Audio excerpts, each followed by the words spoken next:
Regions of Baringo South and Baringo North, creating tension which has seen scores of residents fleeing their homes. Ben Chumba, Lunchtime News. Over 1.2 million candidates on Monday started their Kenya Certificate for Primary Education 2021 examinations, with Interior Principal Secretary Karanja Kibicho overseeing the exercise in Nairobi County. Kibicho assured that the multi-agency team in place would ensure the integrity of the examination. In Westland Sub-County, 2 candidates are undertaking their exams in hospital. Monday morning at the Deputy County Commissioner's office in Westlands, Nairobi County.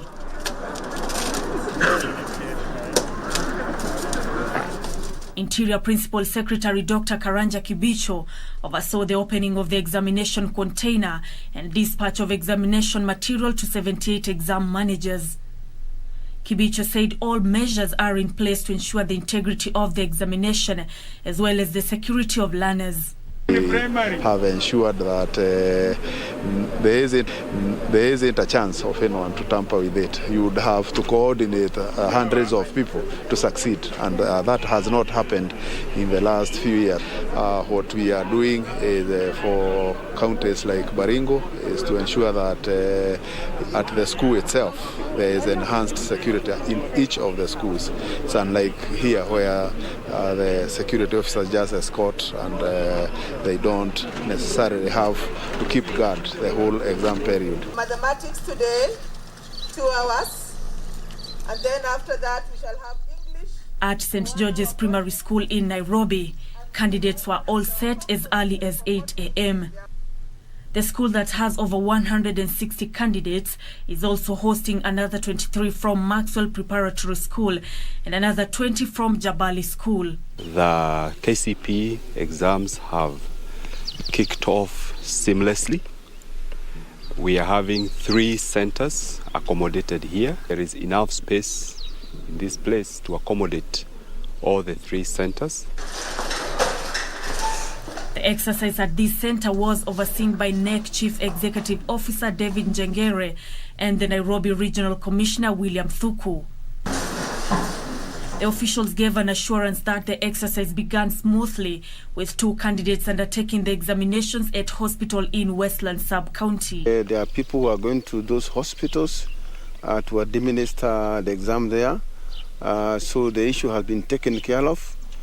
I can only wish them a quick recovery so that even before the final paper is done, they will be able to do it even in the centers.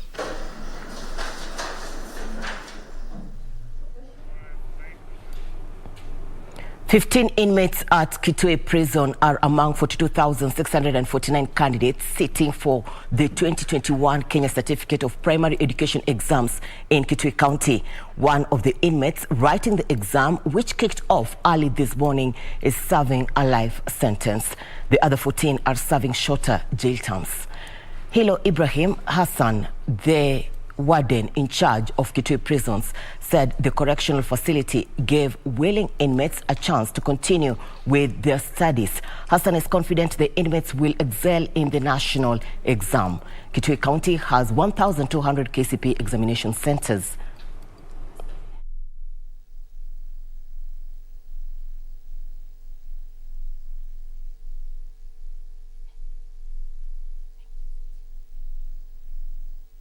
Kuna wale ambaye tulichagua ambaye waliwacha shule wakiwa darasa la 5, darasa la 6 na darasa la 7. Hawa ndio tulijaribu kumenta tukiwa tunashirikiana na walimu kutoka Ministry ya Education. Wale wafungwa ambao wamefungwa ambao wanafanya mitihani ni 15 kwa jumla. Kati yao hiyo wafungwa kuna mtu ambaye life ambaye amefungwa maisha. Nilikuwa nimesoma mpaka standard 7 nikaashia nikiwa raia, lakini nilipoingia hapa alipotuelezea kwamba tuelezea umuhimu wa masomo, mimi nikachukua hiyo hatua. Alishakuwa nimefungwa maisha, nikaamua kuendelea na masomo.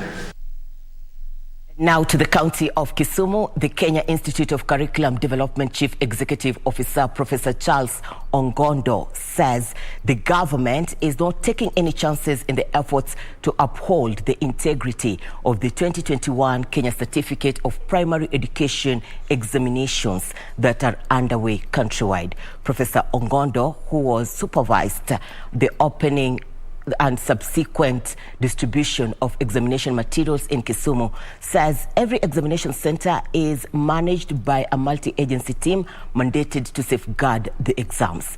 Kisumu County has a total of 34,724 candidates. 3 special cases have been reported so far in the county, being 2 candidates who are sitting the exams are in police custody and 1 who is writing the exams from the hospital bed after delivery.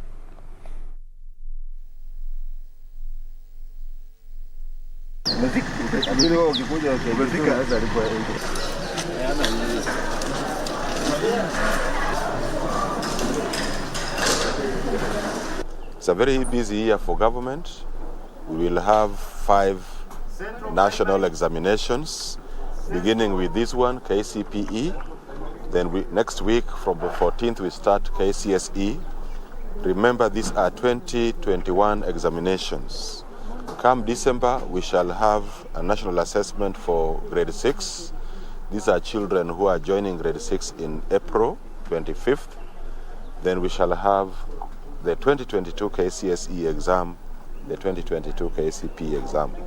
The message we have from the national government is that learners should not be made to panic. I'm saying made to panic because normally it is us adults who make children panic. The government is aware that the exam was done under difficult conditions, shortened semesters, and the consequences of COVID-19. And our cabinet secretary has said very well that this was factored in the setting of the exam and will be factored in the processing of the exam. I think the other point to make is we have information up to now about a few people who still want to give the impression that exams can be leaked. This is not true. The way these exams are managed, there can be no leakage. So I want to join my cabinet secretary in emphasizing, if somebody comes to you or to any child purporting to be selling you an exam, that would be a fake one and you'll be wasting your money. As far as the statistics are concerned, for KCPE, we have got 31,303 who are in public schools. Then we have a total of 3,222 in private schools, and we have got 189 in private centers. That is for Kisumu County. We have a few cases that have been reported, but those are just cases where we have got kids who are going to have to sit their exams in a cell for mischief. I don't want to delve into that. But maybe another case that one case or so where we've got a maternity issue. Otherwise, there are not many. No, there are not many cases. Coast Regional Commissioner John Elungata has assured candidates sitting for their Kenya Certificate of Primary Education examinations and managers of the exercise of adequate security within the examination centers during the 3-day exercise which kicked off today. Elungata said surveillance has been stepped up at the coast to ensure a seamless exercise. Early Monday morning, and Coast Regional Commissioner John Elungata led a multi-sectoral team in witnessing the opening of the 2021 Kenya Certificate of Primary Examinations containers at Coast Regional Headquarters office located within Uhuru Nakazi building in Mombasa Central Business District.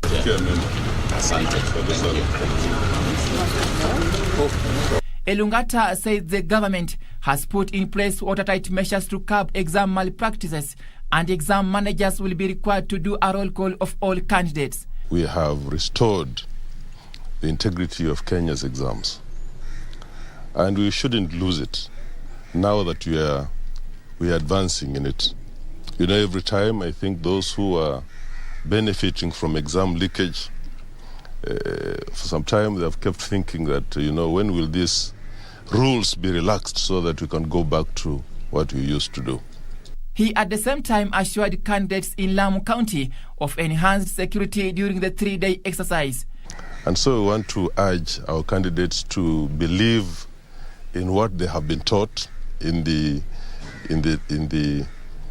teaching that has gone to them.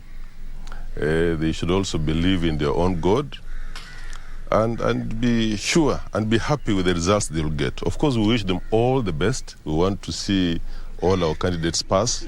In Coast Region, 101,857 candidates will write examinations in both public and private schools. 41,857 are boys and 42,284 are girls. Jelis Aladi for Lunchtime News. A fire today morning razed a library at Kiongoni Primary School in Kisii County hours before commencement of the 2021 Kenya Certificate of Primary Education examinations.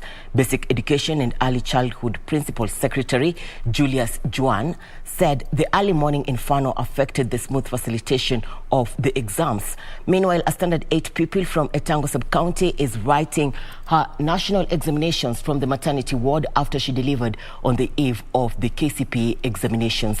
According to Juan, arrangements have been done to ensure she completes the exams with minimal distraction. Next.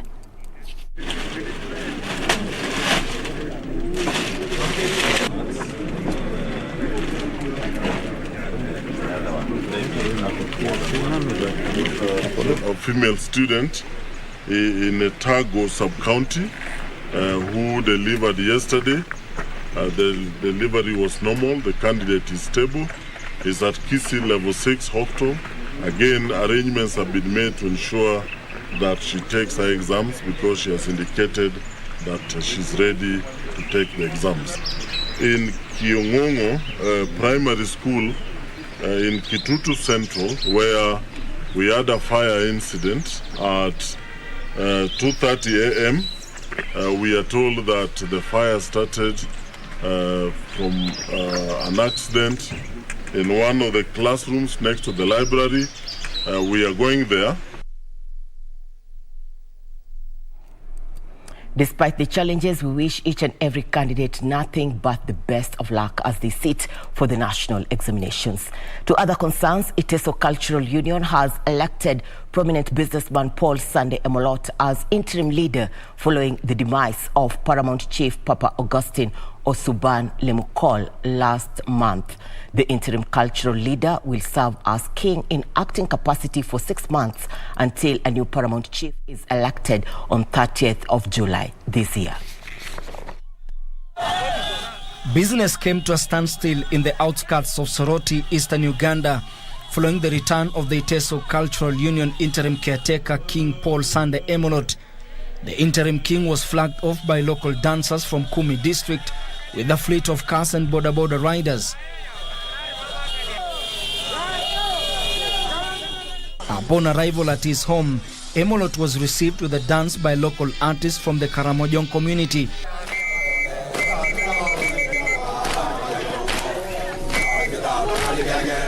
Some wore grass on their heads as a symbol of unity among the Teso, Karamojong, Nyangtom of Ethiopia, Turkanas of Kenya, and Dinkas of Southern Sudan.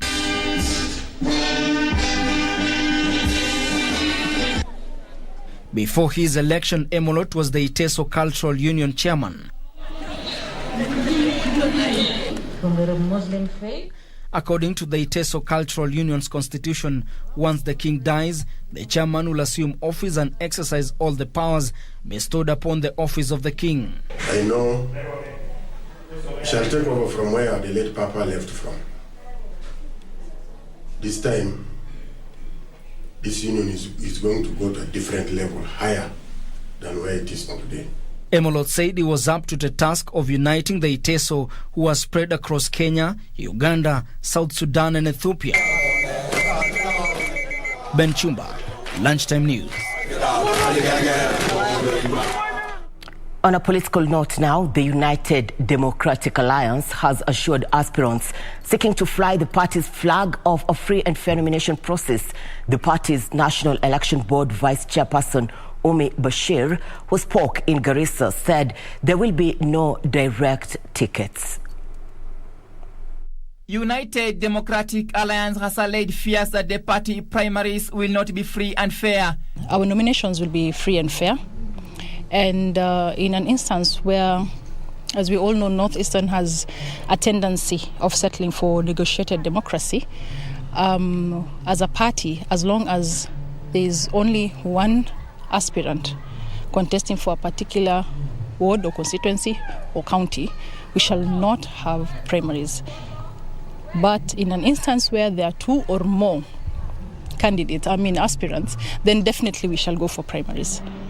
UDA National Elections Body Vice Chairperson says all aspirants are equal in the eyes of the party. We as a board are treating all aspirants as equal, whether you're an incumbent or you are aspiring to be a particular leader in a particular constituency, ward or county. They are all equal. There is no favored candidate. There is no preferable candidate from the party leader. Meanwhile, a section of youths allied to the ODM wing of the Azimio la Umoja coalition have defended Suna East MP Junet Mohamed over his remarks that seem to discredit the performance of former Petroleum and Mining Cabinet Secretary John Munyes. Munyes is eyeing the Turkana gubernatorial position under the Azimio la Umoja coalition. What Honorable Junet tried to say was that Turkana County deserves a better leadership.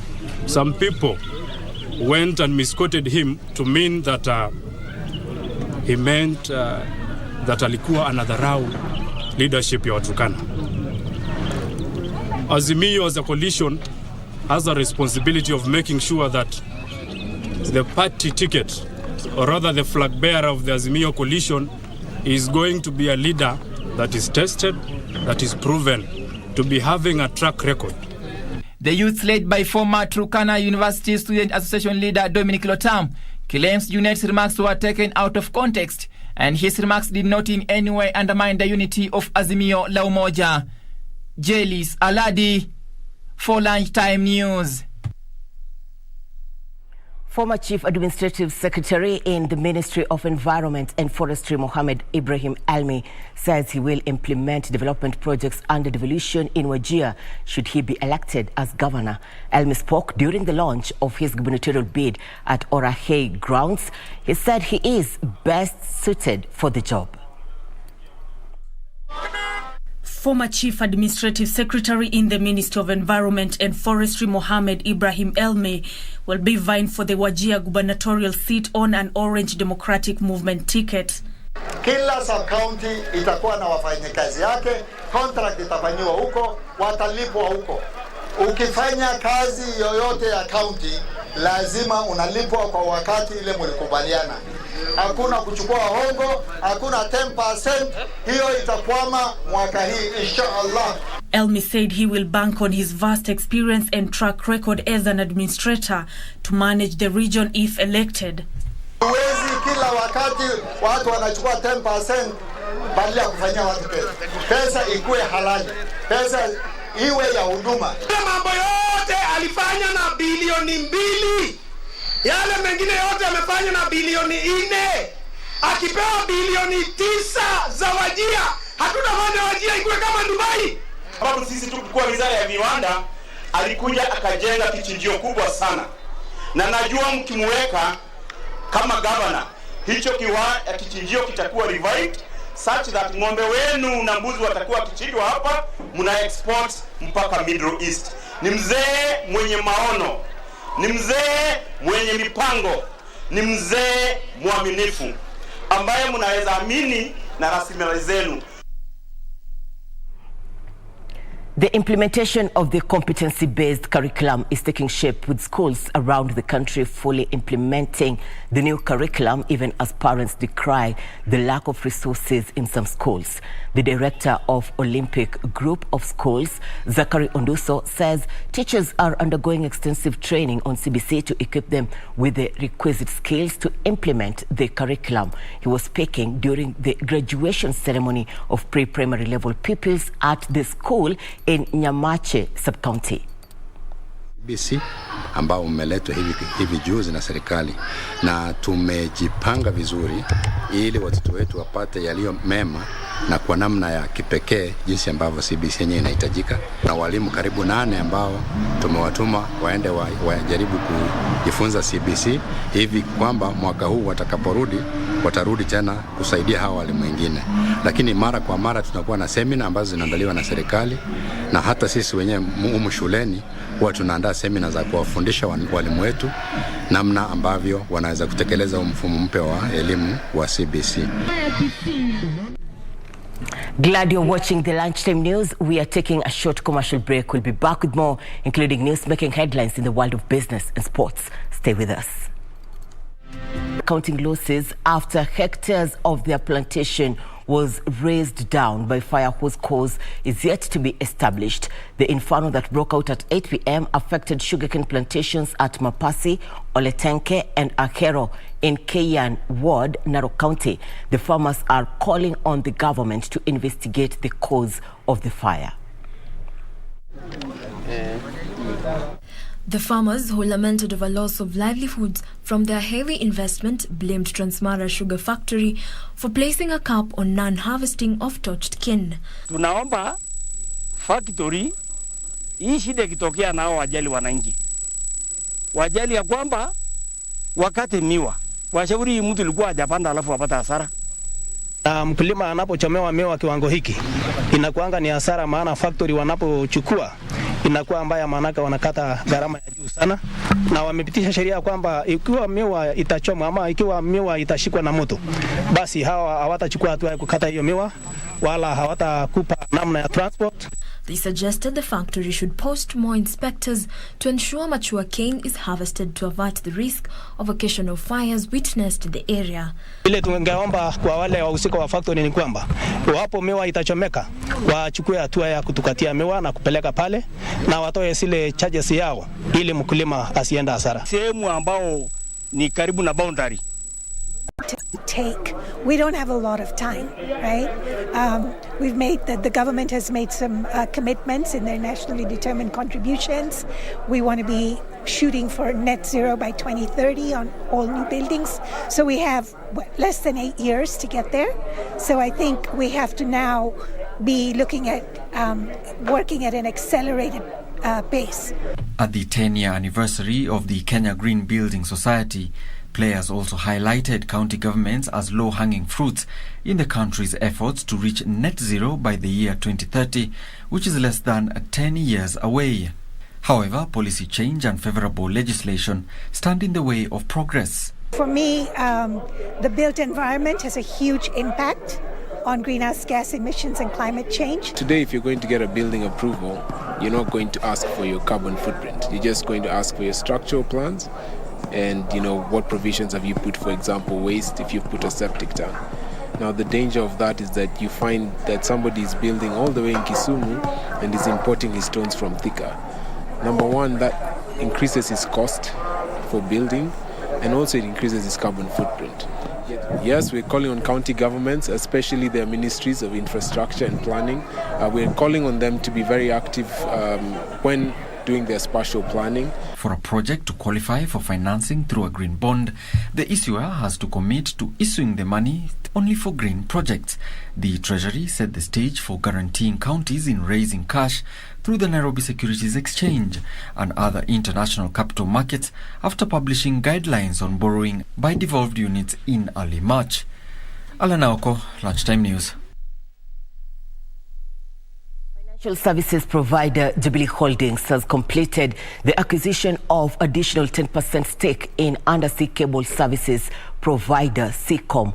The deal takes Jubilee Holdings' shareholding in Seacom to 18.8% from 8.8%. A statement by Jubilee Holdings has said it purchased the stake through IPS Cable System Limited, which has acquired Seacom Holding Limited, Mauritius shareholding amounting to 10%.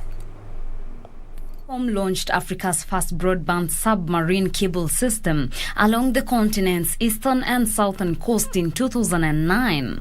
Through its ownership of Africa's most extensive ICT data infrastructure, including multiple subsea cables and continent-wide IP MPLS network.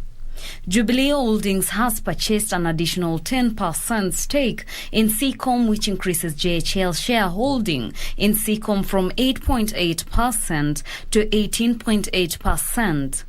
Seacom's infrastructure connects Kenya, Mozambique, South Africa, Madagascar and Tanzania to other international broadband cables and accounts for close to 25% of Kenya's total undersea bandwidth capacity. A readout from Jubilee Holdings says the additional investment in Seacom will continue to provide the company with a stable and consistent return, as has been the case with the existing investment, as well as consolidate their position at the center of digital transformation in the region. Reporting for Lunchtime News, I am Teresa Mutai. Makueni County has developed a concept of climate change adaptation that will see area residents actively participate in draining rainwater from the roads. County Executive Committee member for Public Works and Roads, Philip Ndambuke, says runoff water is known to destroy roads, hence the need to convert it into water for irrigation. At least 14% of corn exports in 2020 and a joint 58% of global sunflower oil exports in the same year, analysis shows. Trade between African countries and the former Soviet neighbors, especially Russia, has flourished in recent years, with Russian exports to the continent valued at $14 billion annually and imports from Africa pegged at around $5 billion per year. But these gains are on the verge of eroding quickly, analysts worry, signaling a severe disruption in Africa's food conditions if Russia's military operations in Ukraine persists. Trade between Russia and China in the first 2 months of 2022 increased by 38.5% year-on-year, according to statistics released on Monday by China's Customs Administration. Trade turnover in January-February reached $26.43 billion. Russian exports to China jumped by 35.8% over the period to $13.8 billion. Russia imported $12.6 billion worth of goods and services from China, an annual growth of 41.5%. More details next in our business news. Last year, Russian-Chinese trade peaked at a record high of over $148.8 billion, up 35.8% compared to 2020, when it dropped by 2.9% due to the COVID-19 pandemic. Overall, China's trade surplus reached $59.77 billion in the first 2 months of 2022, up 16.5% compared to the same period in 2021. Russia's positive balance in January to February reached $1.19 billion, up 26.3% annually. Chinese President Xi Jinping forecast that trade turnover between Russia and China may soon reach $250 billion. Among the main areas that will contribute to the growth of trade between the two countries, analysts list Russian oil and gas exports, non-ferrous metals, and agricultural goods. Last month, China lifted all restrictions on Russian wheat imports and is now free to buy wheat from any Russian region. Elsewhere, Russian banks have announced plans to start issuing cards using the Chinese UnionPay card operator system. The step, which comes shortly after MasterCard and Visa pledged to cease operations in Russia and disconnect all countries' banks from their payment systems, will enable the holders of new cards to use them for paying and withdrawing cash abroad. Russian banks, including Sberbank, Russia's biggest lender, as well as Alfa Bank and Tinkoff, issued announcements regarding the switch to UnionPay due to the latest developments. Some of Russia's banks like Pochta Bank, Gazprom Bank, and several other minor banks had been previously working with the UnionPay card operator system. UnionPay, an international payment system founded in 2002, received international status in 2005. Headquartered in Shanghai, the company reportedly operates in more than 180 countries across the globe. Finally, U.S. gasoline prices at the pump has jumped 11% high over the past week to the highest since late July 2008 as global sanctions cripple the ability to export crude oil. U.S. regular grade gasoline price hit $4 per gallon on Sunday, up 11% from $3 a week ago and up 45% up from $2 a year ago. Also, crude futures have soared more than 12% to $130 per barrel.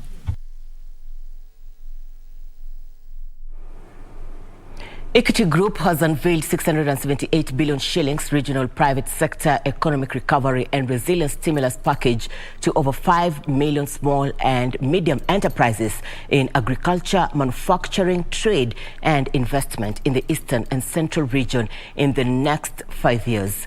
Equity Group CEO Dr. James Mwangi says the loans will be disbursed at an interest rate of between 13 to 18% as the bank seeks to support businesses to thrive and recover from the devastating health, social, humanitarian and economic impacts of the COVID-19 pandemic. COVID-19 socio-economic disruption negatively hurt small businesses, with those in Kenya suffering the most compared to her economic rivals, South Africa and Nigeria. This is according to the latest Africa SME Pulse report by Geopol that shows more than 70% of the micro, small and medium enterprises were forced to close their businesses at least temporarily due to the pandemic, of which only 17% have fully resumed normal operations. It further shows only 11% of small businesses have received bank loans, illustrating the difficulties MSMEs face securing financing. To this end, Equity Group has unveiled a recovery and resilience stimulus plan that will see over 5 million micro, small and medium enterprises in agriculture, manufacturing, trade and investment in the eastern and central region receive funding to boost their businesses. You have a businessman today or a businesswoman today who says, I have orders of 1 million shillings, but I don't have the capital to be able to fulfill those orders. And that lack of working capital, therefore, has been a big constraint, not just to business and livelihood, but also to job creation. Because the more orders you can fulfill, the more jobs you can supply. Equity Group Managing Director and CEO Dr. James Mwangi said a total of 678 billion shillings will be made available to 5 million MSMEs and 25 million individual borrowers for the next 5 years at the rate of 13 to 18.5% for the lowest risk and the highest risk categories, respectively. Credit pricing made simple. Just one rate, one effective rate. Transparent and within a range of your own risk, and from the lowest to the highest in each category, it's rarely 200 basis points. The recovery plan will have a special focus on youth and women as it seeks to leverage on productive capacities and comparative advantages to transform the region into a manufacturing hub that converts agricultural raw material into finished products for export and national use. It's training those micro, small, medium enterprises, whether it's through our financial literacy programs, our entrepreneurship training programs, taking those farmers, being trained with our agronomists to improve production yields. It's ensuring they're connected to those formal value chains of manufacturing, of trade and investment, etc. Mwangi noted that the plan will bring together social and economic dimensions of the economy with the intention of industrializing Africa. Caroline Jenga for Lunchtime News. Wow.